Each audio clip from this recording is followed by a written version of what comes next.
여러분 요즘 신문이나 인터넷을 보면서 어떠한 기사들에 좀 신경을 쓰고 사십니까?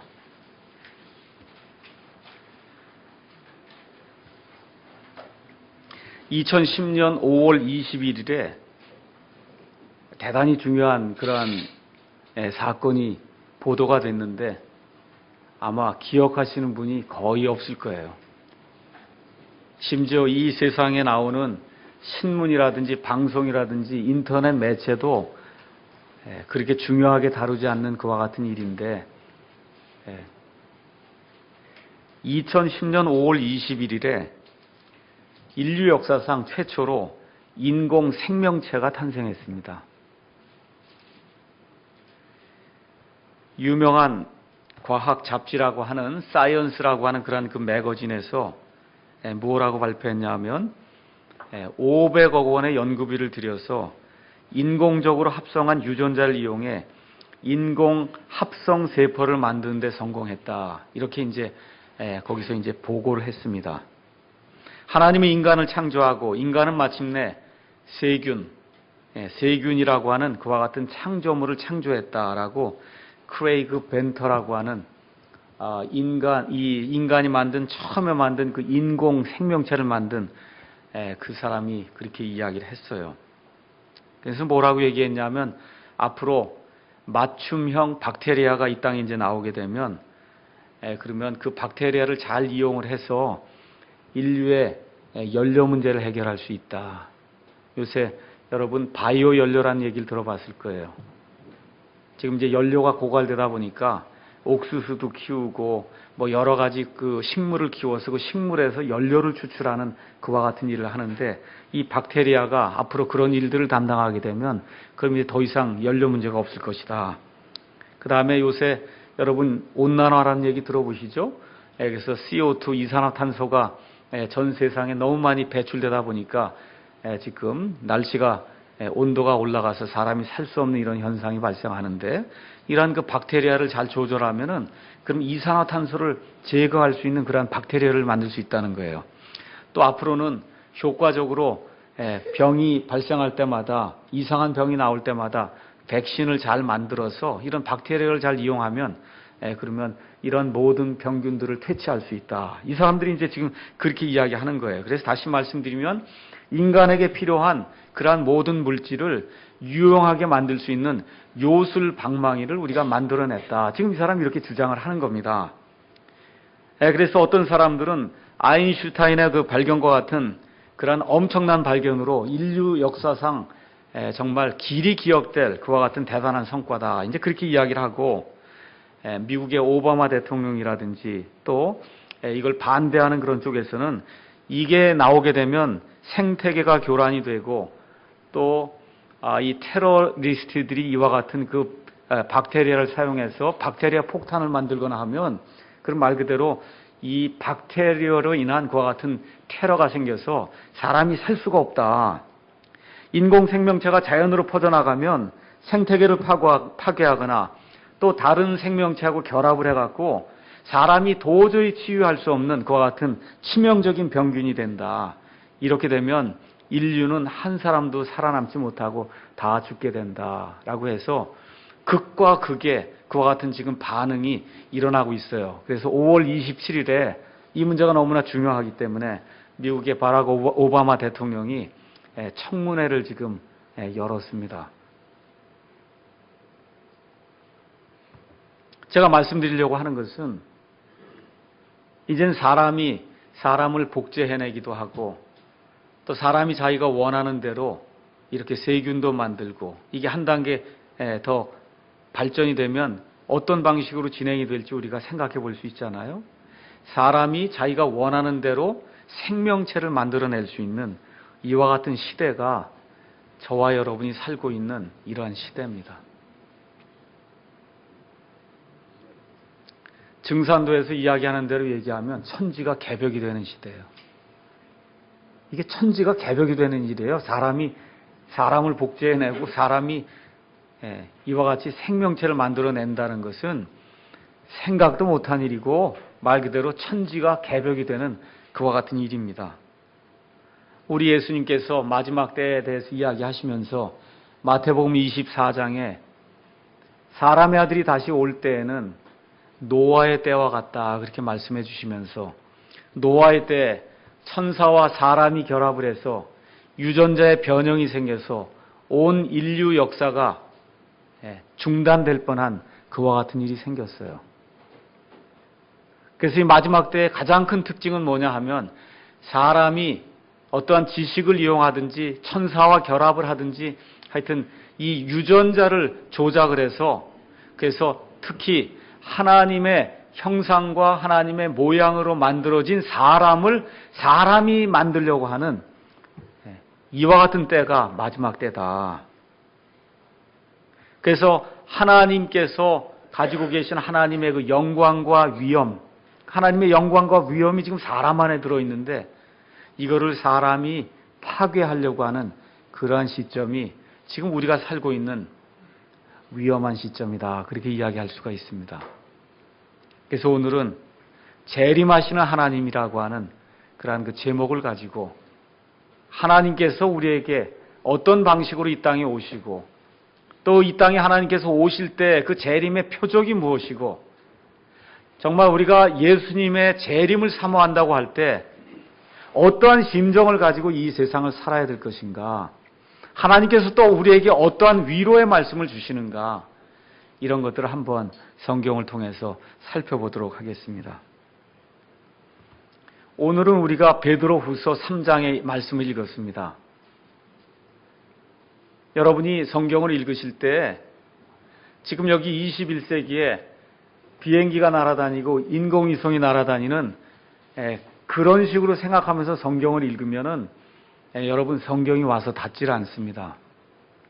지금 여기 베드로가 베드로 전서와 베드로 후서를 기록할 때에는 예수님을 내가 믿습니다라고 고백을 하면 잡혀가서 사자의 밥이 되고 순교를 당해야 되는 이와 같이 엄청나게 어려운 그러한 핍박의 때에 지금 베드로라고 하는 예수 그리스도의 그 사도가 특별히 자기가 죽기 전에 유언의 말씀으로 지금 베드로 전서와 베드로 후서를 지금 기록해 주고 있어요.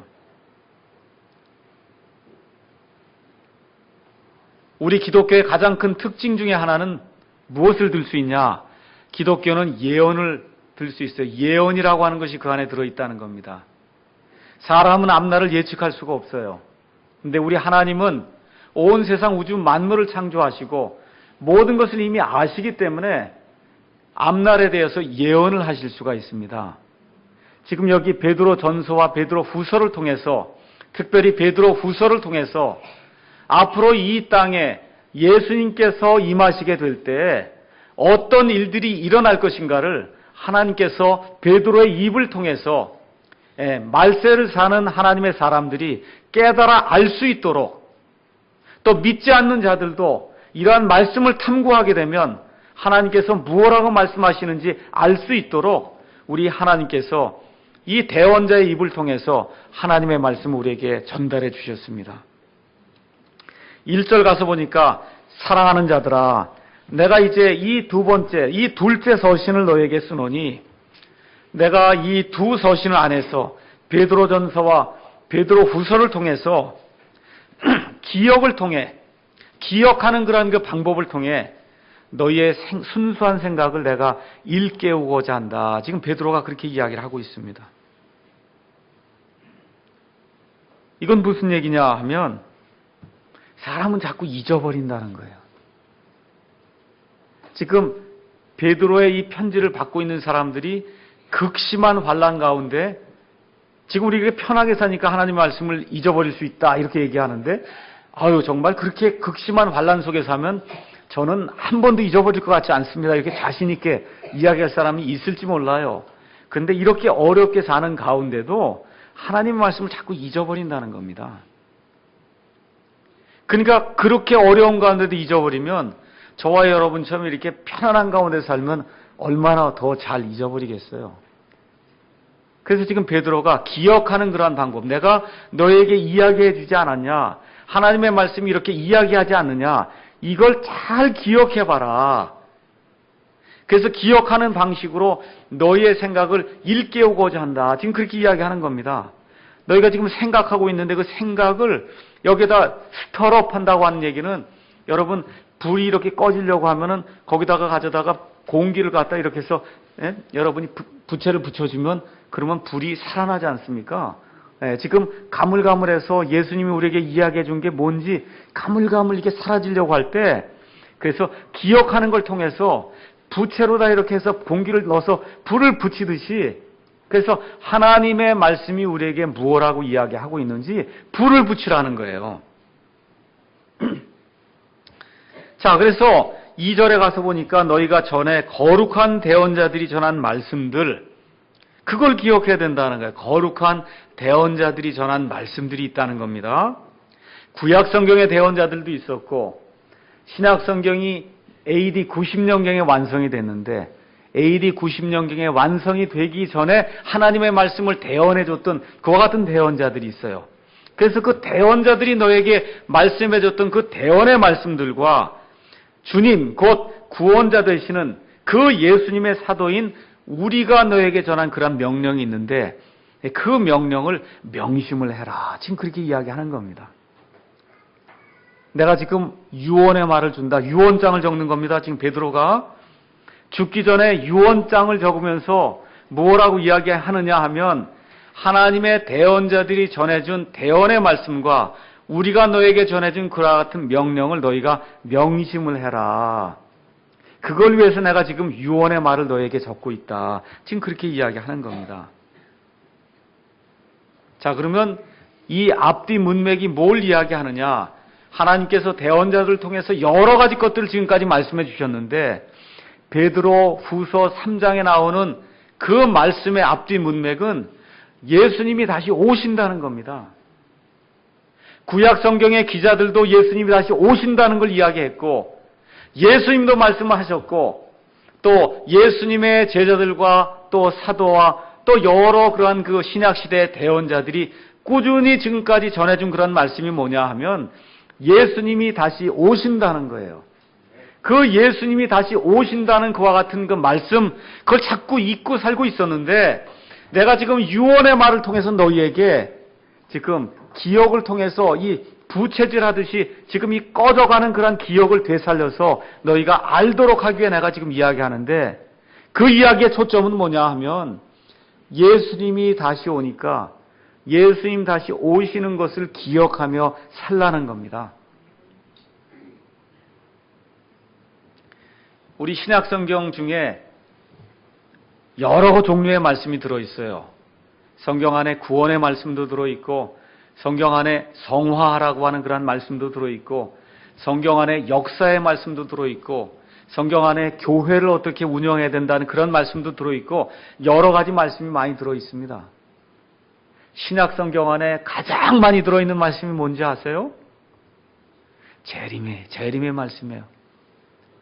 우리 예수님과 예수님의 제자들이 신약 성경 안에서 300번 이상 계속해서 예수님이 오신다고 이야기하고 있습니다. 구약 성경의 총 주제를 이야기하라 그러면 하나님의 왕국이 이 땅에 세워지는 겁니다. 메시아 왕국이 이 땅에 세워지는 거예요. 그 메시아 왕국이 세워질 때 누가 오느냐? 메시아가 온다고 얘기해요. 그래서 구약 성경엔 그것을 하나님의 날, 주님의 날, 여호와의 날, 바로 그 날이 이루어질 때 메시아가 이 땅에 온다고 하는 그런 사실을 이야기해 줬어요. 그래서 신구약 성경에서 줄기차게 처음부터 끝까지 하나님이 우리에게 말씀해 주시는 것은 메시아 예수 그리스도가 저 예루살렘 땅에 올리브산에 이 땅에 다시 오신다고 하는 그와 같은 그 말씀이 성경의 핵심이 되는 총 주제 중에 가장 큰 주제다. 성경이 그렇게 이야기하고 있습니다. 예수님께서 3년 반 정도의 공생의 기간을 통해서 여러 가지 말씀을 많이 했어요. 그 말씀하신 것 중에 가장 많이 말씀하신 것이 내가 다시 오리라고 하는 재림의 말씀이었습니다. 십자가에 달려 죽기 바로 전에도 제자들을 모아놓고 뭐라고 말씀하세요? 너희는 마음에 근심하지 말라. 하나님을 믿고 또 나를 믿어라. 내 아버지 집에 거할 것이 많다. 그렇지 않으면 내가 너에게 말해 주었으리라. 내가 이제 아버지 집에 가서 거할 처소들 다 만들면은 너희를 데려오기 위해서 내가 다시 오겠다. 그래서 내가 너희를 데려다가 나 있는 곳에, 아버지 있는 곳에 함께 데리고 가서 영원토록 아버지와 함께 살도록 하겠다. 예수님이 직접 말씀해 주신 거예요. 예수님이 부활하신 이후에 또 승천하실 때, 올리브산에서 승천하실 때 천사가 나타나서 예수님이 승천하는 것을 보고 있는 그 사람들에게 무엇라고 이야기합니까? 너희가 지금 예수님이 구름을 타고 올라가는 것처럼 그 동일한 예수님이 구름을 타고 이 땅에, 특별히 예루살렘에서도 올리브산에 이 땅에 다시 오리라고 예수님이 승천할 때 천사들이 증언해 주셨습니다.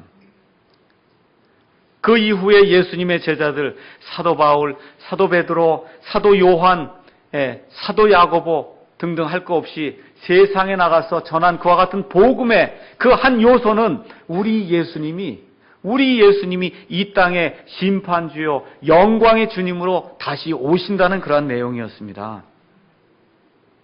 우리가 이제 다음 주에는 주의 만찬을 합니다. 고린도전서 11장에 왜 우리가 주의 만찬을 하느냐 하면 예수님이 오실 때까지 그분의 죽으심을 드러내어서 보여주기 위해서, 그래서 주님의 만찬을 행한다, 그렇게 기록하고 있어요. 언제까지요? 예수님이 오실 때까지 하는 거예요. 예수님이 오시게 되면 저와 여러분이 휴거를 받아서 어린 양의 혼인 만찬에 들어감으로 말미암아 이 땅에서 행하는 그와 같은 주의 만찬은 더 이상 행하지 않습니다. 그래서 주의 만찬을 행할 때에도 우리가 뭘 기억하냐 하면 예수님이 오시는구나. 그걸 우리가 기억한다. 성경이 그렇게 이야기하고 있습니다. 구약의 많은 대언자들이 모세로부터 시작해서 이사야, 예레미야, 에스겔, 다니엘, 요엘, 아모스, 스바냐, 스가랴, 말라기, 그 위에 시편에 나와 있는 많은 성경의 말씀들이 줄기차게 이야기하는 게 여호와 하나님, 그 하나님이 이 땅에 다시 오셔서 하나님이 통치하시는 그와 같은 날이 이 땅에 이루어진다는 겁니다. 신약 성경은 그 여호와 하나님이 바로 예수 그리스도라고 이야기하는 겁니다. 그래서 스가랴서 14장에 그 여호와 하나님의 발이 올리브산에 임하게 될 때 거기에서 이 하나님의 백성을 대적하기 위해서 모여있던 그런 모든 민족들이 이 아마겟돈 전쟁을 통해서 예수 그리스도에서 완전히 섬멸을 당하고, 그렇게 된 이후에 이 땅에 우리 주 예수님이 직접 통치하시는 천년왕국이 임한다고 성경이 분명하게 이야기를 하고 있습니다. 그래서 저와 여러분이 정신을 똑바로 차리고 신구약 성경을 읽어보면 가는 데마다 하나님께서 재림의 메시지를 주고 있다고 하는 사실을 우리가 분명히 알 수가 있습니다. 그러니까 그분이 오냐 안 오냐 이거 논하는 게 재림이 아니에요. 그래서 예수님이 다시 오신다는 재림은 우리의 논쟁의 대상이 아니라 우리의 확신의 대상입니다. 예수님이 오셔야 문제가 풀려요. 지금 이 세상 모든 사람은 우리 힘으로 한번 유토피아를 만들어 보겠다 그러고 지금 자기 힘으로 무언가 해보겠다고 지금 하고 있는데 우리 하나님이 하늘에서 보고 웃는다고 얘기입니다. 한번 해봐라 지금 하고 있는데 안 돼요. 이 죄 많은 그러한 그 육신을 가진 이런 사람은 할 수가 없습니다. 사람의 그 생명은 그 코에 있는데 이 코에서 하나님이 그 생명을 숨을 거두어 가시면 사람이 뭐냐 이거야 아무것도 아니거든요. 그러니까 사람은 그 생명 있는 그와 같은 존재의 수에도 넣지 말라고 이사야 대언자를 통해서 하나님이 말씀해 주고 있습니다. 그래서 저와 여러분이 믿음의 생활하는 가운데 재림의 기대 속에 살아야 돼요. 제가 뭐라 그랬어요? 재림을 기대하며 살아라 그랬습니다. 재림을 기대하며 살라고 얘기하는 거예요. 여러분의 삶이 얼마나 곤고한지, 여러분의 삶이 얼마나 고통스러운지, 저와 여러분이 얼마나 죄악 가운데 사는지 우리 하나님이 다 아십니다. 그래서 무슨 소망을 주세요? 휴거의 소망을 주신다 그 얘기예요. 재림의 소망을 주신다 그 얘기입니다. 부활의 소망을 주신다 그 얘기입니다. 그래서 재림의 소망을 가지고 그리고 이 악한 세상을 이기고 나가는 저와 여러분이 돼야 되겠습니다. 자, 그러면서 사도 베드로가 예수님의 그 재림이 임하는 그러한 그 시점에는 어떤 표적이 나타나는데 그 표적이 뭐냐? 그거를 지금 이 베드로후서 3장 3절부터 설명을 해주고 있습니다. 3절에 가서 보니까 먼저 이것을 알라. 여러 가지 중요한 게 있는데 제일 중요한 거 하나 내가 너희에게 얘기해 주겠다. 뭐냐 하면 마지막 날들에는 비웃는 자들이 와서 자기들의 정욕을 따라 걸으며 이르되 그분께서 오신다는 약속이 어디 있냐. 재림한다고 그렇게 말씀했는데 무슨 재림이 있냐. 조상들이 잠든 이래로 모든 것이 창조의 시작 이후에 있던 것 같이 그대로 계속되지 않냐. 지금 그렇게 이야기한다는 겁니다. 그러니까 예수님의 재림이 임박한 그런 시점에는 누가 등장을 하냐 하면은 진화론자들이 등장을 한다는 거예요. 인본주의자들이 득세를 한다는 겁니다. 그래서 이 사람들이 첫 번째 뭘 하냐면 비웃는다는 거예요. 여기 비웃는다고 하는 것은 중대한 진리를 가볍게 웃으면서 넘긴다, 그런 뜻입니다. 인간이 하나님의 형상으로 지어졌다고 하는 그런 사실을 가볍게 웃으면서 넘기면서 뭐라고 얘기해요? 원승에서 나왔다, 그런단 말이에요. 하나님이 특별하게 온 세상 우주 공간을 무에서 유로 창조하셨는데도 불구하고 이 중요한 사실을 웃으면서 가볍게 넘기면서 뭐라고 얘기해요? 그와 같은 일은 일어나지 않는다고 이야기를 하면서 이 아메바에서 결국 사람이 나왔다고 하는 이런 허튼 소리를 한다. 성경이 그렇게 이야기를 하고 있는 겁니다.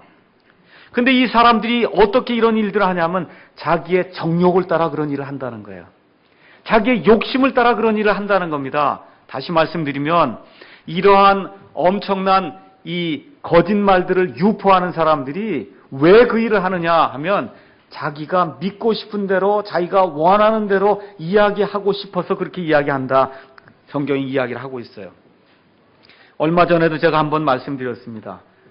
1960년대 미국의 하버드 대학에 노벨상을 수상한 조지 왈드라고 하는 그와 같은 생물학자가 있었습니다. 이 생물학자가 하나님과 그 다음에 진화와 그 다음에 창조에 대해서 무엇라고 이야기했냐 하면 생명의 기원에 대해서는 단 두 가지 옵션뿐이 없다. 하나는 생명이 자연적으로 발생해서 생기는 것, 그걸 우리가 자연 발생설, 다시 말해 진화라고 이야기하는 거예요. 그러니까 이 유명한 생물학자가 이야기하는 거예요. 생명이 이 땅에 존재하게 되는 데는 두 가지 옵션뿐이 없다. 하나는 진화한다는 거예요. 그냥 생명이 아무것도 없는 데서 생겨난다는 이런 옵션이 있고, 하나는 하나님이든 어떤 절대자가 이걸 설계해야만 생명이 생겨난다는 창조와 진화 두 가지 옵션뿐이 없다는 겁니다. 몇십 년 동안 연구를 해봤어요. 그랬더니 옵션이 그 두 가지뿐이 없다는 거예요. 다른 세 번째 옵션은 없다, 그 얘기입니다.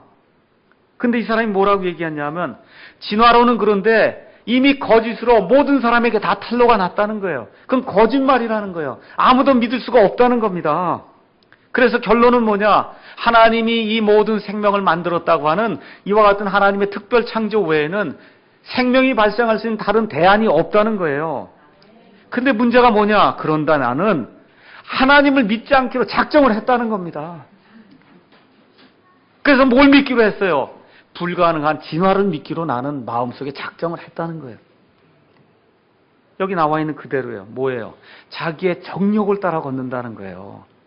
진리를 보고 분명히 자기가 봐도 아는데도 불구하고 뭐예요? 하나님이라고 하는 그런 창조주와 그 심판주가 있다고 하는 것, 그래서 내가 그 앞에 가서 회개보고를 하고 하나님의 심판을 받아야 한다는 것, 나는 그거를 용납할 수가 없습니다. 그래서 나는 불가능한 사실, 그 뭐가 불가능해요? 생명이 그냥 생긴다는 거, 이 불가능한 사실, 그걸 나는 믿기로 작정을 했습니다. 로마서 1장 28절에서 사도 바울이 이 세상 믿지 않는 모든 사람들의 상태를 이야기하면서 뭐라고 이야기했냐 하면 사람들이 자기 생각 속에 하나님 두기를 싫어하니까 하나님께서도 그들을 버림받은 생각, 부패한 생각 속에 내어주셔서 사람들이 도저히 생각해서는 안 될 그와 같은 일들을 생각하고 악한 일들을 하도록 하나님이 방치해뒀다. 성경이 그렇게 이야기하고 있습니다. 에이즈가 왜 생겨요? 사람이 해서는 안 될 일을 사람이 하기 때문에 에이즈가 생기는 거거든요. 로마서 8장 6절에서 7절에 가서 보니까 이렇게 육신적으로 생각하는 것은 하나님과 원수지간이 되는 거라는 거예요. 여러분, 원수지간 아시죠? 원수. 하나님하고 원수가 되는 거라는 거예요. 이 육신적으로 생각하는 것은 하나님의 법을 따르지 않고 하나님의 법에 위배가 되는 것으로 하나님과 원수가 되게 만드는 것이다. 성경이 그렇게 이야기하고 있어요.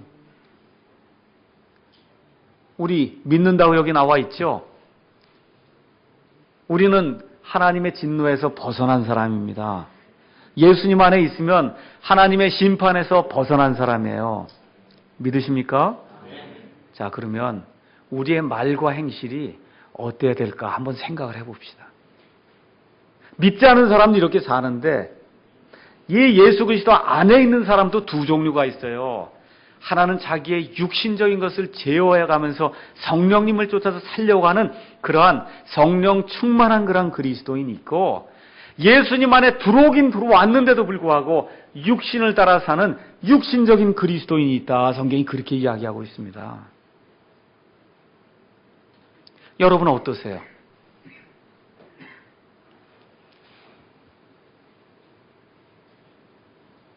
자, 그러면 이 사람들의 주장의 핵심이 뭐냐 하면 4절에 나와 있는 거예요. 예수님이 온다는 그런 약속이 도대체 이루어진 적이 있냐? 예수님이 온다는 그런 약속이 도대체 어디에 있냐? 그게 믿을만 하냐? 얘기하면서 뭐라고 얘기하냐면 이 세상이 창조의 시작 이후로 지금까지 계속해서 균일하게 변한다는 거예요. 그건 무슨 얘기냐면 커다란 엄청난 그와 같은 격변이 없었다는 겁니다. 그냥 계속해서 꾸준히 이렇게 변하는 거지. 예. 그런 게 있을 수 없다고 지금 주장을 하는 거예요. 그게 진화론의 핵심입니다. 진화론자들의 핵심은 뭐냐 하면 모든 것이 동일한 비율로 조금씩 해서 지금 200억 년 동안 변해야 했다는 겁니다. 지금 이 사람들이 얘기하는 핵심이 그 얘기예요. 예수님이 온다는 그런 약속이 어디 있냐? 예수님이 온다고 하면 온 세상에 커다란 격변이 생기는데 그런 격변이 생긴 적이 어디 있냐 그 얘기입니다. 없다. 예. 지금까지 없으니까 앞으로도 없을 거다. 지금 그 얘기를 하는 거예요. 그랬더니 5절 6절에 사도 베드로가 뭐라고 이야기하느냐 하면 그렇게 이야기하지만 그들은 이 사실 즉 하나님의 말씀으로 말미암아 하늘들이 옛적부터 있었고 또 땅이 물에서 나와 물 가운데 서 있는 것을 일부러 알려하지 아니하느니라. 그래서 첫 번째, 이 사람들이 말은 그렇게 하는데 이 땅에 격변이 한번 있었다고 하는 사실을 그거를 일부러 고의로 알려고 하지 않는다고 얘기하는 겁니다. 그래서 여기 나와 있는 5절에 나와 있는 이 격변은 하나님께서 첫째 날 온 우주관관을 만드실 때 첫째 날, 둘째 날, 셋째 날에 이루어 놓으신 그 격변을 지금 이야기하고 그 다음에 6절은 그것으로 말미암아 그때 있던 그 세상, 그때의 그 세상은 물의 넘침으로 멸망하였다라고 이야기하면서 6절에 있는 것은 노아의 대홍수를 지금 이야기하는 거예요. 제가 이거를 다시 한번 여러분에게 설명을 하겠습니다. 자, 그래서 이 사람들이 고의로 뭐를 무시하느냐 하면은 첫째, 이 하늘과 땅은 원래 영원전부터 있었던 게 아니라는 거예요. 하나님이 말씀을 가지시고 이 하늘과 땅을 만든 때가 있다고 하는 그 사실을 그거를 일부러 고의로 알려고 하지 않는다는 겁니다. 첫 번째, 하나님이 특별하게 이 하늘과 땅을 만드신 때가 있다는 겁니다. 영원부터 있는 게 아니에요. 이 땅과 하늘이. 영원전에 하나님이 계시고 지금 우리 사람이 살고 있는 시간이라고 하는 것이 지금부터 약 6천년 전에 하나님께서 온 우주 공간을 만드실 때 시간이 생겨났어요. 그래서 처음에 하나님이 하늘과 땅을 만드신 일이 있기 때문에 처음이 있으면 끝이 있게 마련이다. 지금 그 얘기를 지금 사도 베드로가 이야기하는 겁니다. 뭘로 하나님 만드셨어요? 하나님의 말씀으로 만드셨다. 하나님이 무에서 유로 만드셨다. 지금부터 약 6,000년 전에 하나님께서 온 우주 공간에 있는 모든 것과 사람과 물고기와 새와 모든 짐승과 식물을 하나님이 다 만드셨는데 이 사람들이 이와 같은 사실을 무시하고 있다. 고의로 무시하고 있다. 그렇게 이야기하고 있습니다. 하나님이 이 창조를 지금 알고 있는 이 24시간에 엿새를 사용해서 하나님이 모든 창조를 하셨는데 첫째 날 뭘 창조했어요? 하나님께서 우리 창세기 가서 한번 볼 거예요. 창세기 1장. 창세기 1장 처음에 하나님께서 하늘과 땅을 창조하시니라 해서 여기 나와 있는 하늘은 첫째 하늘과 둘째 하늘 이야기예요. 그건 창세기 2장 1절에 보시면 나와 있어요. 2장 1절에 이같이 하늘들과 땅과 그것들의 모든 군대가 완성이 되니라 해서 하늘에는 세 하늘이 있어요. 그 세 하늘 중에 하나님 계신 셋째 하늘은 원래 있던 거고 그 하늘 빼고 나머지 두 하늘을 하나님이 창세기 1장에서 만들어 놓으십니다. 그 다음에 2절 가서 보니까 하나님이 이렇게 땅을 만들었는데 그 처음에 첫째 날 만든 그 땅이 아직 형태가 없고 비어 있었단 말이에요. 비어 있었어요. 그 다음에 가서 보니까 어둠이 깊음의 표면 위에 있고 하나님의 영은 물들의 표면 위에서 운행하시니라 해서 여러분이 하나님의 창조 기사를 가서 보시면 하나님이 첫째 날 하늘들과 땅을 만드시고 물론 그 다음에 첫째 날 빛이 있으라 하시니까 하나님이 빛이 있으라 해서 빛을 만드셨어요. 자, 그래서 처음에 이 땅 안에 지구 안에 어떤 일이 있었냐 하면 지구가 있는데 지구에 흙이 있는 땅이 있고 바다가 있지 않습니까? 그렇죠? 그래서 하나님이 땅을 만든 그 순간에는 어떻게 돼 있었냐? 땅이라고 아니라 전체 지금 대륙이 몽땅 다 물속에 잠겨 있었다. 지금 성경이 그렇게 이야기하는 겁니다. 그래서 창세기 1장 2절에 있는 것처럼 땅이 전체적으로 다 지금 물속에 잠겨 있었는데 둘째 날에 하나님이 뭐라 그래요?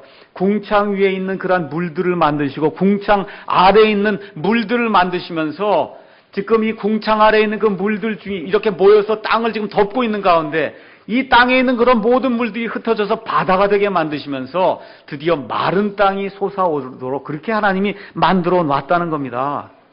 그래서 이게 뭘 얘기하는 거냐면 하나님이 처음에 이 땅을 만드실 때에도 격변이 있었다는 거예요. 그 엄청난 바닷물을 하나님이 모으시니까 바닷물이 순종을 하고 자기들이 가야 될 그와 같은 바다 그 지경으로 싹 물러가는 그런 일이 생겼다는 거예요. 근데 뭐라 그래요? 이 사람들이 와서 비웃으면서 이와 같은 사실을 고의로 믿지 않는다는 겁니다. 이렇게 생겨난 마른 땅이 있었고 그 다음에 바다가 있었는데 나중에 또 창세기 6장 7장에 가서 보니까 하나님이 노아의 그런 홍수를 통해서 처음에 만들었던 그와 같은 땅을 하나님이 심판하는 그런 그 대목이 나오거든요. 그래서 여러분이 노아의 홍수를 가서 보니까 어떻게 되어 있어요? 하늘의 창들이 열리고 하나님이 둘째 날에 궁창 위에 궁창 위에다 물을 따로 만들어 놨어요. 궁창 아래 물도 한 곳에 모아놓으셨어요. 근데 노아의 홍수 때 궁창 위에 모아놓았던 그와 같은 그 모든 물들이 몽땅이 떨어지고 땅에 있는 그 깊음의 샘들이 솟아남으로 말미암아 이 세상에 존재하는 모든 것들이 몽땅 잠기는 이와 같은 대격변이 있었다고 지금 성경이 이야기하고 있는 겁니다. 그래서 사도 베드로는 뭐라고 얘기하냐면 이렇게 창조 때에도 이와 같은 대격변이 있었고 창조로부터 약 2000년이 지났을 때 노아라고 한 사람이 나타나는데 이 1500년 정도 지났을 때 노아라고 한 사람이 나타나는데 이 노아의 때에도 이와 같은 엄청난 대격변이 있어서 심지어 많은 지질학자들이 이야기하는 것이 지구가 23.5도 기운 것이 노아의 대홍수의 결과다. 그렇게 이야기할 정도로 지구에 엄청난 격변이 있었다는 겁니다. 그런데 이 사람들이 뭐라 그래요? 그런 일은 없었다고 이야기한다는 거예요. 그런 일은 없었다. 그게 있으면 진화론이 안 되는 겁니다. 그게 있으면 이 사람들이 얘기하는 균일론이 성립을 하지 않는다는 거예요. 그래서 하나님께서 이 베드로의 입을 통해서 대언의 말씀을 주시면서 진화론자들이 이야기하는 그와 같은 일들이 예수님의 재림의 때가 되면 그러면 곳곳에서 모든 사람들이 그와 같은 일들을 주장하라고 그런 것들이 맞는다고 하는 그런 말들을 하고 다닌다. 그렇게 이야기하는 겁니다. 근데 우리 예수님이 뭐라 그래요? 사람의 아들이 올 때가 노아의 때와 같다는 거예요. 노아 당시에 노아가 몇 년 동안 하나님의 말씀을 선포했어요? 120년 동안 선포했습니다. 잘 들으세요. 120년 동안 선포했는데 믿는 사람이 있었어요? 없었어요? 없었어요. 우리가 지금 살고 있는 이 시대가 바로 그런 시대라고 이야기하는 겁니다. 아무리 옳은 걸 갖고 가서 진리라고 이야기해줘도 사람들이 고개를 설레설레 흔들고 안 듣는 그런 시대가 지금 저와 여러분이 살고 있는 시대예요. 그래서 제가 늘 이야기하듯이 우리 가족 먼저 하나 챙기라 그 얘기입니다. 밖에 나가서 뭐 하려고 하지 말고 일단 내 가족 챙겨야 될 때가 지금이다. 지금 성경이 그렇게 이야기하고 있습니다. 말을 해도 듣질 않아요. 예수님이 내가 다시 올 때는 롯의 때와 같다 그랬어요. 롯 당시에 롯이 자기 사위들에게 가서 뭐라고 얘기합니까? 하나님의 심판이 만다고 하니까 당신 농담하십니까? 그렇게 농담하는 자로 여겼다. 그렇게 이야기를 했습니다. 그 사위도 잘 얻어야 돼요. 며느리도 잘 얻어야 되고. 장인이 이야기하는데 농담을 받아들이면 어떡하겠어요? 시아버지가 얘기하는데 농담으로 받아들이는 며느리 얻으면 어떡하겠어요, 여러분? 지금 이게 심각한 얘기를 하고 있는데 농담으로 받아들였다 지금 성경이 그렇게 이야기하고 있어요. 이와 같은 때가 지금 저와 여러분이 살고 있는 말세다. 성경이 그렇게 이야기하는 겁니다. 그러면서 7절에 사도 베드로가 옛날에 이와 같은 격변이 있었던 것과 마찬가지로 7절에 지금 있는 하늘들과 이 땅은 하나님께서 같은 말씀으로 보관해뒀어요. 왜 보관해뒀냐 하면 앞으로 이 땅에 나타나게 될 이 경건치 아니한 자들을 심판하시고 멸망하시는 그와 같은 날이 이루어질 때 이 모든 것을 불로 태우기 위해서 불이라고 하는 그러한 격심한 그와 같은 심판을 통해서 대격변을 통해서 이 땅을 심판하시기 위해서 하나님이 남겨두셨다는 겁니다. 누구를 없애기 위해서요? 경건치 아니한 자들. 경건치 아니한 하나님의 뜻대로 살려고 하지 아니한 자들을 하나님이 없애시기 위해서 남겨두셨다는 겁니다. 여기서 두 가지 생각해야 돼요. 아이고 나는 아니니까 다행이구나 하고 이거부터 끝내면 안 되고 이 경건치 아니한 자들 좀 불 속에서 끄집어내야 되겠구나 하는 그런 마음을 우리가 가져야 된다는 겁니다. 그래서 오늘 전도하러 나가는 거예요. 여러분에게 많은 팜플렛도 주고 CD도 만들어주고 하지 않습니까? 안 들어요. 사람들이 가서 얘기하는. 그러니까 가서 CD라도 주고 차 타고 다니면서 한번 들어보십시오. 책이라도 한 권 가져다 주고 좀 읽어보십시오. 조그만 팜플렛 하나 가져다 주고 읽어보십시오 하고 우리 얘기는 안 들으니까 우리가 그렇게 해서 자꾸 주는 거예요. 왜 그래요? 불쌍하잖아요. 펄펄 타서 죽게 생겼으니까 불쌍하기 때문에 우리가 이 경건치 아니한 자들이 하나님의 심판에 이르지 않도록 우리가 하나님의 말씀을 전달해 줘야 된다. 성경이 그렇게 이야기하는 겁니다. 재림의 시기에 징조가 여러 가지가 있어요. 재림의 때를 누가 아느냐? 아무도 몰라요. 아버지만 아십니다. 이걸 안다고 하는 사람들은 지금까지 몽땅 다 거짓말쟁이로 드러났습니다. 그런데 재림의 시기를 알려주는 그와 같은 징조는 우리가 몇 가지 성경을 통해서 알 수가 있습니다. 첫 번째, 유대인들이 자기 땅으로 돌아와서 그래서 거기서 성전을 건축하고 하나님께 경배를 드리기 위한 그런 작업을 하는 때가 그때가 하나님의 심판이 임하며 메시아 왕국이 이루어지는 때라고 구약 성경이 계속해서 거듭 이야기하고 있어요. 1948년도에 이미 이스라엘이 돌아와서 지금은 성전을 지으려고 하고 있어요. 그래서 하나님의 그 재림의 때가 우리 눈앞에 와 있다고 하는 것은 이거는 논쟁의 대상이 아니고 이거 역시 확신의 대상입니다. 두 번째 다니엘서 12장 4절에 가서 보니까 사람들이 빨리 왕래하고 사람의 지식이 기하급수적으로 늘어난다 그랬어요. 지금 우리가 살고 있는 이 시대가 그와 같은 시대다. 지금 우리가 읽은 이 말씀처럼 진화론을 따른 인본주의 사상이 사람들을 완전히 사로잡아서 절대적인 것이 없다고 하는 그런 때, 모든 것이 다 상대적이라고 하는 때, 그래서 인본주의적인 진화론이 득세하는 그때가 하나님의 심판이 임하는 때라고 이야기하고 있습니다. 디모데후서 3장 1절에서 7절에 가서 보니까 극도로 도덕이 타락해서 말 그대로 사람이 사람으로서 할 수 없는 그런 일들이 우리 주변에 일어난 그런 때가 그때가 예수님이 재림하는 때다. 야고보서 5장 1절에서 8절에서 가서 보니까 부자와 가난한 사람들이 극도로 나뉘어지는 극도의 양극화가 이루어지는 그때가 바로 예수님이 재림하는 때다. 지금 그렇게 이야기하고 있습니다. 여기에 추가해서 오늘 제가 여기 조그만 거 하나 나눠드렸죠. 맞죠? 예. 이걸 지금 제가 이제 설명을 하려고 그럽니다. 제가 설교 때 뭐 나눠주고 하는 거 아마 어쩌면 평생 오늘이 마지막일지 몰라요.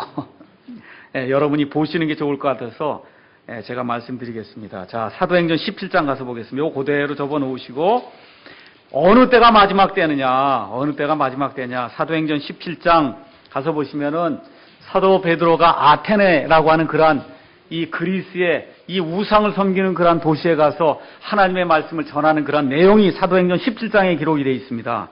사도행전 17장에 가서 보니까 신들을 섬기는데 이름도 알지 못하는 그런 신을 섬기는 거예요. 알지 못하는 신에게라고 여기다 써놓고는 거기 가서 절하는 걸 보고 사도 바울이 그 영이 격분한 가운데 이야기하는 겁니다. 26절. 그분께서 사람들의 모든 민족들을 한 피로 만드사 유대인의 피도 저와 여러분의 피도 아프리카 사람의 피도 다 한 피예요. 누구 피입니까? 아담의 피예요. 아담의 피. 다 찔러서 한 방울씩 피 나오면 다 보면 다 아담의 피예요. 죄가 가득한 죄성이 흐르는 그와 같은 아담의 피로 다 이 모든 사람이 나왔다. 그렇게 이야기하고 있습니다. 온 지면에 거하게 하시고 미리 작정하신 때와 그들을 위한 거주의 경계를 정하셨으니 아프리카에는 아프리카 사는 사람이 살게 하시고 아시아에는 아시아 종족들이 살게 하시고 아메리카에는 아메리카 이 인디안들이 살게 하시고 하나님이 거주의 경계를 다 나눠 놓으셨다는 겁니다. 왜 그랬냐? 27절. 이것은 그들이 혹시라도 주를 더듬어 찾다가 발견하면 그분을 구하게 하려 하십니다. 잘 들으세요. 아프리카의 그 흑인들을 따로 하나님이 모아놓으신 것은 그들이 혹시라도 주를 찾도록 중동 지방에 이 사람들 살도록 만들어 놓은 거 그건 혹시라도 더듬어서 주를 찾도록 우리 한국 사람은 한국에 살도록 하나님 만들어 놓으신 것은 혹시라도 더듬어서 주를 찾도록 하기 위해서 그랬다는 거. 이게 도대체 무슨 얘기일까요? 예. 좀 이상하죠, 성경 말씀이. 예. 자, 제가 아까 뭐라고 말씀드렸냐 하면은 여러분 처음에 하나님이 첫째 날 땅을 만들었을 때 땅이 한 덩어리로 돼 있었어요. 그 위에 바다가 차고 넘쳤어요. 그래서 하나님께서 이거를 나눠 놓으셨어요. 그래서 마른 땅이 나왔어요. 이 마른 땅이 나와서 대륙이 하나였어요. 하나. 대륙이 하나였어요. 지금 여러분이 여기 가서 보시면은 지금 이거는 판게아라고 하는 지금의 지구가 이렇게 나뉘어 있지 않습니까? 5대양 6대주로. 이게 나뉘기 전에 여러분이 남아메리카, 아프리카, 유럽, 아시아를 갖다 이렇게 가서 지도에 가서 이렇게 뭉쳐 놓으면 요렇게 생겨요. 뭉쳐 놓으면. 예. 요러한 모습의 땅을 판게아라 그래요. 이 판게아라고 해서 이 베게너라고 하는 사람이 대륙 이동수를 이야기했는데 노아의 홍수가 발생하기 전에는 땅이 이렇게 한 덩어리였습니다. 한 덩어리. 창세기 10장 25절에 가서 보니까 에벨에게 아들이 태어났는데 그 아들 중에 하나의 이름이 벨렉이에요. 벨렉의 때 이 지구가 나뉘었다고 지금 성경이 기록하고 있어요. 노아 홍수 이후에 땅이 나뉘고 땅이 나뉘면서 사람들이 나뉘게 됐다는 겁니다. 그래서 창세기 11장 1절에 가서 사람들이 그 나뉘어지는 것을 막기 위해서 어떻게 해요? 바벨탑을 쌓잖아요. 우리는 흩어지는 걸 원치 않습니다. 여기 모여서 한 언어 사용하고 한 말 사용하고 한 문화 사용하고 하면서 흩어지길 원치 않습니다. 그랬더니 아니다. 너희는 흩어져라 하고 하나님이 대륙을 나눠 놓으시고 5대양 6대주로 나눠 놓으시고 사람을 다 그때 흩어 놓으셨다는 거예요. 왜 흩어 놨냐 하면 사람은 모이면 나쁜 일을 한다. 그 얘기예요. 다른 거 없어요. 사람은 모이면 하나님을 대적하는 일을 해요. 여러분 어느 때 여러분 예수님 믿습니까? 저기 월드컵 응원하러 가서 예수 믿는 사람이 있어요? 봤어요? 있어요? 없어요? 없어요. 저기 잠실 경기장에 야구장 가고 지금 예수 믿는 사람이 있어요? 없어요? 없어요. 어느 때 믿느냐? 정말 낙오가 되고 낙심이 돼서 나 외에는 아무도 없구나 하고 침체된 가운데 내 양심 속에 있는 이 죄의 문제를 해결해 봐야 되겠다고 고독의 시간을 가질 때 하나님을 만나는 거지 군중들 속에서 하나님 만날 수가 없어요. 하나님이 그렇게 만들어 놓으셨습니다. 그래서 아프리카에 사는 사람들 하나님이 거기 살라고 하나님이 떼어놓았어요. 유럽 사람들 떼어놨습니다. 아시아 사람 떼어놨어요. 그렇게 떼어놔야만 하나님의 일을 대적하지 않고 더듬어서 하나님이 계신 걸 찾을 수 있다 그 얘기입니다. 그래서 말세의 징조 중에 하나는 무엇이냐 하면 이와 같은 개념이 없어져서 이제는 지구촌이 되는 거예요. 말 그대로 지구촌. 예. 그래서 지금 아프리카 같은 경우에는 모든 상권을 다 누가 잡았어요? 인도 사람이 가서 잡았어요. 인도 사람들. 인도하고 아프리카 완전히 다르잖아요. 다 이동해서 인도 사람들이 가서 잡고, 영국은 지금 다 이슬람 사람들이 가서 제패하게 되고, 미국이 멜팅 팟이라 그래서 온 인종이 지금 다 몰려들고 있거든요. 심지어 한국도 외국 사람이 얼마나 돼? 이제 100만 명이 되는 이런 시대가 온다. 그 얘기. 이런 시대가 오면 하는 일이 뭐예요? 하나님을 대적하는 일을 한다. 그 얘기입니다. 그래서 말세 하나님이 보여주시는 그런 여러 가지 징조 중에 하나가, 제가 또 그 얘기 한다 그래서 뭐 국제 결혼이 나쁘다 그런 얘기 하는 거 전혀 아닙니다. 결혼하고 하는 그런 개인적인 일은 그것과 상관이 없어요. 제가 말씀드리는 것은 전체 이런 인구가 이 지구라고 하는데 이렇게 퍼져나가면서 융합이 되는 그런 시대, 그런 시대가 예수님이 재림하는 그와 같은 때다. 성경이 그렇게 이야기한다는 겁니다. 그래서 사람은 모이면 하나님을 대적해요. 바벨탑에서 모여서 하나님을 대적했듯이 맨 끝에 예수님 오실 때도 모여요. 어디로 모여요? 아마겟돈으로 몽땅 모인단 말입니다. 아마겟돈에서 패배를 당한 후에 천년왕국이 이루어져요. 천년왕국이 이루어진 뒤에도 또 어디 모여요? 곡과 마곡을 중심으로 해서 또 하나님을 대적하려고 모인다 그 얘기예요. 이렇게 사람이 모이는 일이, 하나님이 나누어 놓으신 것을 사람이 자꾸 모으는 그런 일이 생기는 때, 그때가 예수님의 재림이 임하는 때다. 마지막 하나만 살펴보고 마치겠습니다. 그래서 이 사도 베드로가 8절에 그러나 사랑하는 자들아, 아무리 이런 악한 자들이 있어도 그러나 사랑하는 자들아, 죽게나 하루가 천년 같고 천년이 하루 같다. 하나님은 사람이 아니기 때문에 시간에 구속받는 사람 존재가 아니라는 겁니다. 시간을 몰라요. 하나님은 쉽게 말씀드리면. 그래서 지난 6천년 동안이 하나님에겐 엿새 지나지 않는다는 거예요. 엿새 여러분 아시죠? 제 아내가 지금 저와 떨어진 지금 거의 한 달 돼서 이번 토요일 날 오는데, 사람은 그게 이틀 30일 야 길다 그러는데 하나님이 6천년 동안 저가 한 게 6일로 치신다는 거예요. 6일로 치세요. 그 왜 그렇게 되느냐 하면은 9절에 가서 주님은 자신의 약속, 다시 오신다는 그런 자신의 약속에 대해 더딘 게 아니다. 하나님이 왜 자꾸 오시는 것을 조금씩 늦추느냐. 거기 가서 보니까 우리를 향하여 오래 참으사, 우리 모든 사람들 향하여 오래 참으사 아무도 멸망하지 않고 모두 회개에 이르기를 원하시기 때문에 하나님이 지금까지 참고 참아주신다 그 얘기입니다. 그래서 13절에 12절에 그런즉 이 모든 것이 이제 마지막에 가서 불로다가 이 모든 땅이 해체가 될 텐데, 이런 거를 보는 가운데 너희는 어떻게 살아야 되느냐. 모든 거룩한 행실 속에서 하나님을 따르는 그런 자가 되어야 된다. 성경이 그렇게 이야기하는 거예요. 그래서 저와 여러분이, 우리 아이들과 어른들과 노인들이 거룩한 행실 속에서 예수 그리스도를 맞을 것과 같은 준비를 하면서 살아야 된다. 그 얘기하는 겁니다. 하얀 아마포 입으란 얘기 아닙니다. 뭐가 변해야 돼요? 속 사람의 변화가 생겨야 되는 거예요. 이거 겉에 아무리 하얀 거 입어도 하나님 그런 거 안 봅니다. 뭐가 변해야 돼요? 속 사람이 변화가 돼서 하나님이 원하시는 그런 회개에 이르는 그런 결과가 우리 삶을 통해서 믿는 사람들의 그 거룩한 행실을 통해서 드러나야 된다. 성경이 그렇게 이야기하는 겁니다.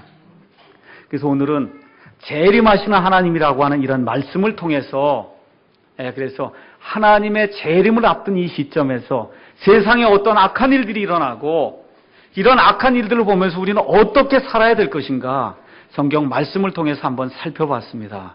그래서 이번 한 주간 동안 사시면서 정말 나는 재림의 기대 속에 사는 사람인가. 아우, 예수님 지금 살기 너무 좋은데 지금 오시면 어떡합니까? 좀 한 100년 더 있다 오시죠. 이런 생각으로 사는가. 한번 내 자신은 어떤가 한번 생각해 보세요. 아, 정말 예수님 언제라도 오셔도 나는 후회가 없습니다. 언제든지 오십시오 하는 그런 마음인가? 아니면 냉랭한 가운데 오셔도 좋고 안 오셔도 좋습니까? 이 정도인가?